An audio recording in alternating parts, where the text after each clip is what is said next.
With ransomware and phishing attacks on the rise, everyone wants to know what they can do to help prevent them from getting hacked. What if I told you there were three things experts are saying you can do to help secure your data? I'm Beth Motter here with ZDNet's Danny Palmer. Danny, is it really the simple three things? Walk us through what are the experts saying we can do to really lock down our stuff?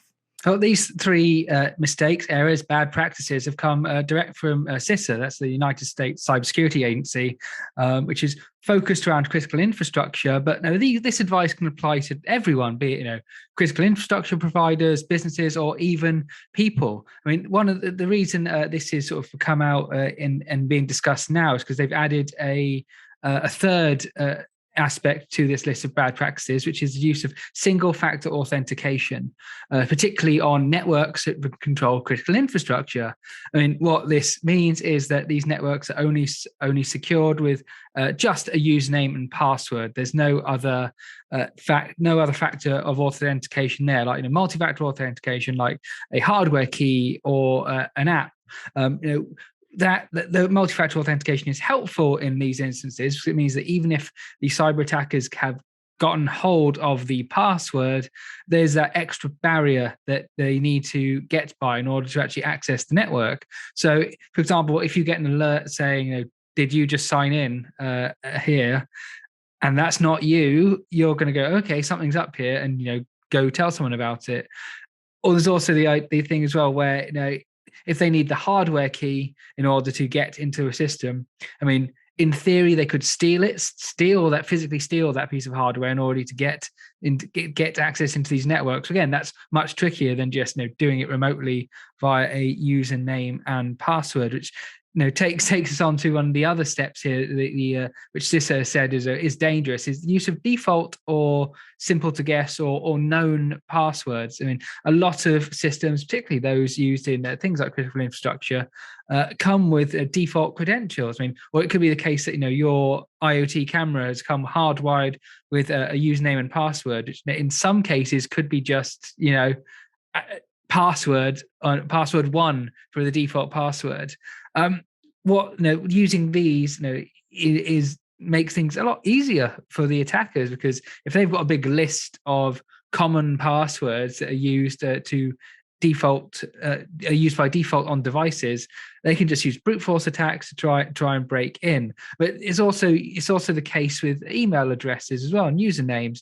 There's common tropes that people are still using as their password. You quite often see lists of things which show these are the most common passwords, and things like 12345 or password or your favorite sports team or your pet's name are still used as passwords, which can be easy to guess, or they can be socially engineered out of you, which is a second part of this second bad practice is using known passwords. There are places online where you can go to see if your password has been seen in a data breach, and if that password has been stolen, you should change that password, because it's out there. Cyber criminals know it, and they can use it to access your email address. That's sort of double the case if you're using that same password for other accounts. Even if those other accounts aren't breached, they could try and use that to break into other accounts.